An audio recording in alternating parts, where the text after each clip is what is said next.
Hi, everyone. The first thing I'd like to say is it's extremely difficult for me to stand here and to basically deliver a talk because I am someone who is in the classroom just roaming around.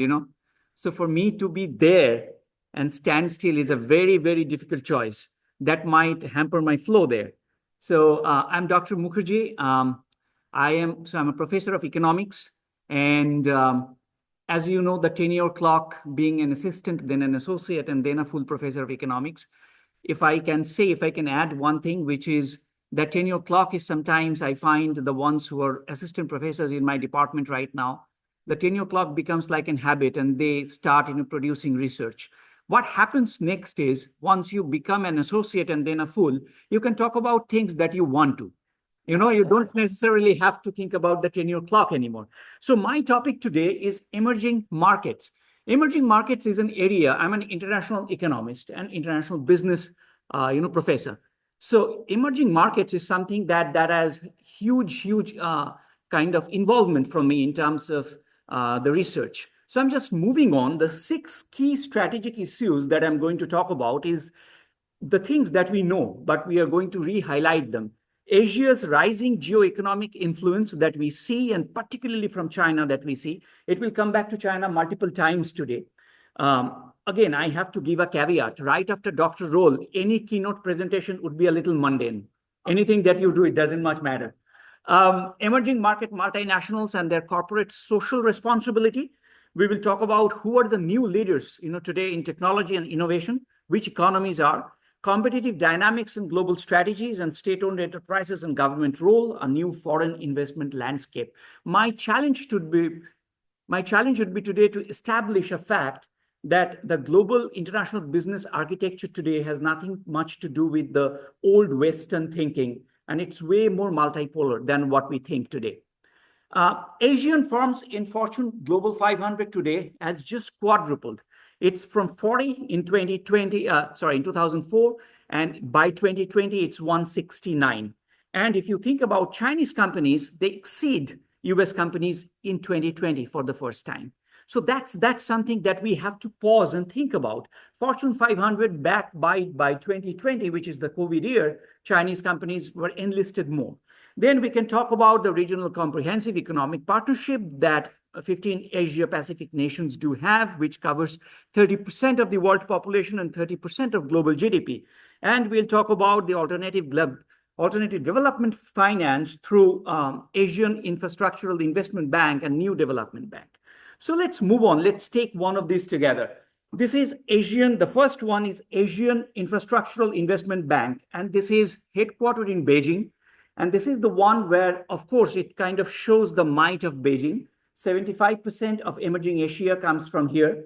27% of voting rights stays with China. And then I gave another voting rights, which is India, 8%. Now, this morning we were discussing about BRICS, which is Brazil, Russia, India, China, South Africa. And there are some other nations who are definitely coming in as well. China and India being the founding members, they have 20% of this new development bank, which is headquartered in Shanghai. They have 20% of the share of this new development bank. So you can see that there is a financial structure that's getting created, which is, again, an alternative to the old Western financial structure. Now, I'm nowhere saying that, given the fact today of what we are hearing in the global kind of political scenario, the tensions, etc., I'm not at all suggesting that the entire thing will happen right away. I'm not at all saying so. But I'm saying that necessarily the alternative financial systems, the alternative financial architecture is taking place already, is getting developed already. Don't worry, if you are like us from the US, then US dollar will still stay the top currency for a considerable period of time. It should, at least. What I can tell you here, look at BRICS and look at the G7. From 2000 onward, BRICS is, of course, the, I don't know if that's the, which one is the, if I can show.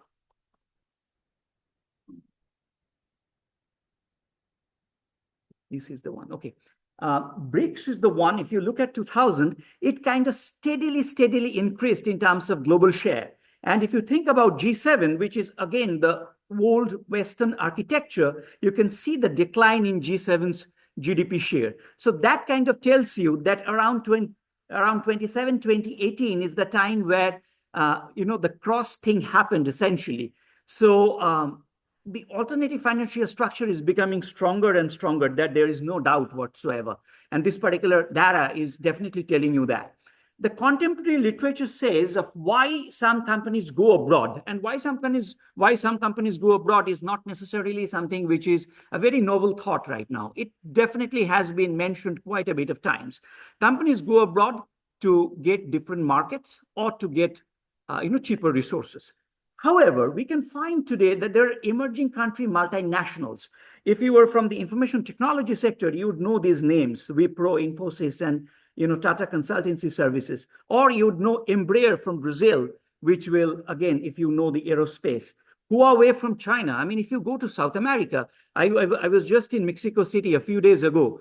All my students, so I was teaching a class there in University of Panamericana in Mexico City. All my students, all of them, they were using the Droid, which was essentially a Huawei-made thing that they were using.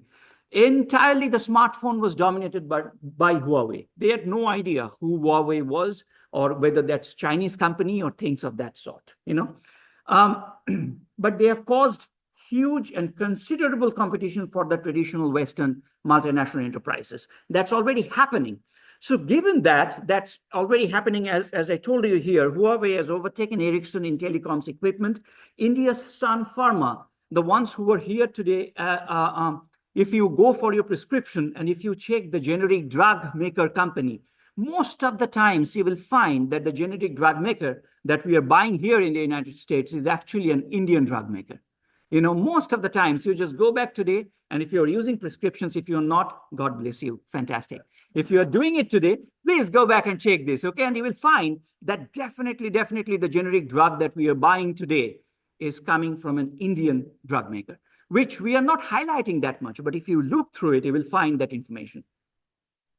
So why do we go abroad? We go abroad, initially what the thinking was that we go abroad for market-seeking opportunity. We go there, we sell our product. Then we were thinking resource-seeking opportunity. Then we are thinking of going to China or to Vietnam to make it an efficiency-seeking thing so that the cost of production goes down. But right now, I am actually mentioning it here, that strategic assets, to acquire the strategic assets, is why emerging country multinationals, that the multinationals that are coming out of emerging countries, they go abroad. They go abroad to acquire intangible and tangible strategic assets, assets that you can see, assets that you cannot right away. And we have to admit someone, it seems. So that's 15 seconds of my time there. Okay. So I'll tell you something. I found this one to be, this is again a part of my article, which I actually borrowed today. We know that FDI, that is foreign direct investment, usually go from north to south or north to north. That is from the US to Europe, or from Europe to the US or Australia and Canada. Or we know that it might go from north to south. That is from the US and UK to all the economies which are not advanced economies. However, our interest right now is south to south and south to north. These are our interests today. So that means emerging economies are going abroad, and going abroad not into other emerging economies only. They're also going to the advanced economies. So that's our interest today. 5 emerging economies were among the top 50 in the Global Innovation Index by 2025. We have China, the 10th. We have India, the 38th. We have Turkey, which is 43rd. We have Vietnam, and we have Philippines. And China entered the top 10 in the Global Innovation Index in 2025 already. India is seeing a steady growth. China is already second in terms of the research and development expenditure, and leads the world in all the patent filings. And China has become the world's largest R&D spender in 2024, while India is definitely catching up to some extent as well. So this is already happening. This is not a phenomenon. This is that we are living in a multipolar world is not a phenomenon that will happen in the near future. The fact we're living in the multipolar world is happening today itself. And that you can see is getting definitely manifested manifested by several other things, by several geopolitical tensions and so on and so forth. You can see that. And all the, I think people are still logging in. Okay. China leads in the 5G. If you don't know, right now 5G and 6G rollout, China is doing a little better than us already. Electric vehicles, they're actually doing better. Maybe reverse engineering is what we will claim. Batteries, AI, and then navigation satellite system. I don't know how many of you are following the Gulf tensions, but in case of the Gulf tensions, both parties who are involved, some of them are using this navigation satellite system. The success stories that I can mention here is Alibaba, which is China's commercial e-commerce leader. Jumia, if you are aware of it, it's a pan-African e-commerce platform. You have Mercado Libre, which is Argentine's e-commerce platform and the fintech champion that is causing a huge thing in the South America already. So they will come and they will give good competition to Amazon sooner or later. Number of unicorns are the startups that we see, and we dominate even today. The global innovation index will tell you that we dominate strongly. North America is there very much. North America is 739 if I think about back in 2025 in terms of the number of unicorns. But Europe is behind Asia already, and Asia has more number of startups than Europe. And that's something that we have to take into consideration already, that Europe is going behind and it's more like a legacy of an advanced economy. That's what is happening in Asia. Definitely is not catching up, but exceeding in terms of its pace. So competitive dynamics, if you are coming out of the emerging economies, you know how to operate in a low-cost environment. You know how to operate within a limited budget and so on and so forth. It's almost like what we see here in terms of, the racial dominance and not. What we see here, it's exactly the same case. Here, the minorities have to know how to find within the limited resources, how to do well. Similarly, the same thing is coming out of the emerging countries as well. So they're doing it exceedingly well. Chinese firms benefit from integrated value chains and logistics efficiency that we saw again during the COVID times. The supply chain framework just broke. They just broke simply because China was not fully efficient at that point in time because of the COVID issues. So strategic localization, Chinese companies are right now thinking about local embeddedness. They are going to these countries, they are investing in these countries, but not as foreign establishments. They are trying to amalgamate themselves into those cultures. How far are they succeeding today? Well, there are some doubts, definitely, but that's what they're planning to do, that we can see. The manufacturing plants in Africa and Southeast Asia are a proof of that. Though there is some debt issues there as well, if you were aware of the Belt and Road scenarios. Adapting supply chains to local conditions and reducing host country resistance by doing so, by embedding the local culture. Chinese overseas revenues went up tremendously, as you can see, by 3.83 trillion in 2025. State-owned enterprises advantages. Well, majority of the Chinese companies, you can say that there is blessings. There are definitely blessings of the Chinese, party altogether. But state-owned big multinationals are also coming into the picture, like Petrobras in Brazil, like Pemex in Mexico, or ONGC, if you're aware of it, in India. These are the ones that get patient capital or stable capital because the capital is sponsored by the state. So what essentially is happening is they're becoming more and more of global players. However, there are some issues that will be there, nevertheless. Rising foreign direct investment, you can see that the investment has gone up tremendously, and China is not only an inward investor, China is outward investor as well. In fact, if you go to South America and if you go to Africa, the big investments that are happening today in terms of its infrastructure is all China. Now, whether that a debt kind of investing and what will happen in the near future, that's a question that I don't think we have an answer yet. However, that's a question that we have to find an answer at some point in time. Mergers and acquisitions are happening big time. It was $75 billion back in 2005 by the emerging economies. And by 2016-17, that is just in a decade, it went up and became like $250 billion. So I'll give you a few examples of those. Came China, it acquired the Swiss pesticide company Syngenta, which was a $43 billion thing back in 2016. Geely acquired Swedish car maker Volvo. Volvo was a Ford thing, and it acquired it from Ford. Haier purchases all the GE appliances. So GE appliances are not GE today. It's a Chinese company, actually. Lenovo acquisition of Motorola Mobility, that happened, I think that was 2010. Tata Motors, which is an Indian company that acquired Jaguar and Land Rover, and this was 2008. And all of these, primarily, I've listed them because they're a success story. If you see all of them today, the parent companies, they're a success story. They target primarily in Europe, but also a little bit in the US. Europe primarily, because if you remember, Europe is the one that is becoming sluggish, and that's where the opportunities are for the emerging economies.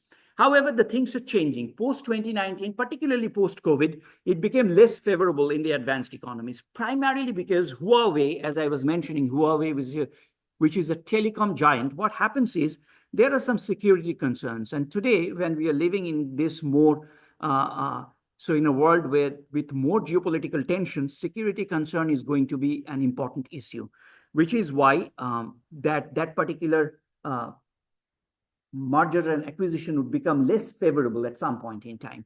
I'll give you an example here. Mubadala, which is Abu Dhabi based, that's a United Arab Emirates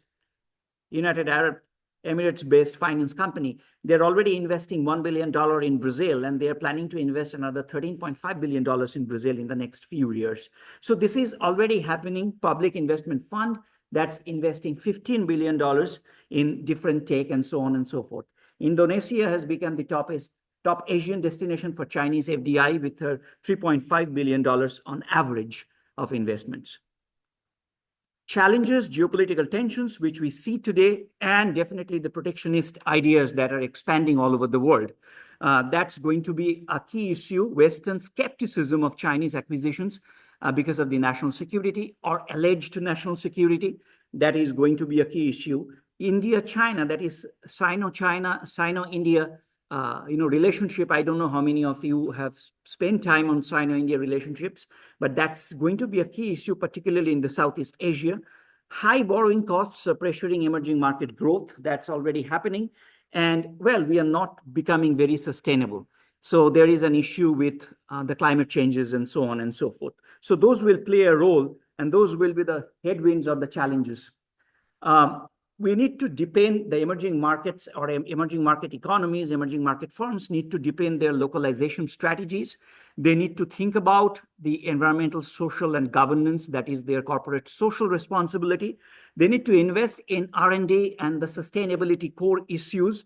They need to talk about building trust with the host countries and navigate the geopolitical tensions that we see today. These are the things that the emerging market firms will face in the next few years and already are facing as well. So those are the things that need to be taken into consideration. But the emerging market firms are coming big time, and they're deepening their strategic ties in the other advanced economies or the other emerging countries. So that's what I can tell you looking into data.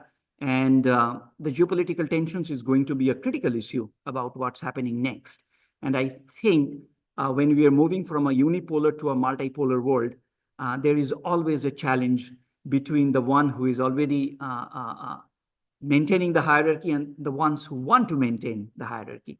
And that is not going to be an easy one. So for the next 10, 15, 20 years, we will see more tensions and challenges that I can see as an economist, and I see as somebody who is a political scientist. I'll end my talk here. Whether you are enlightened or not, that's a different story. But hey, that's my time, my friends.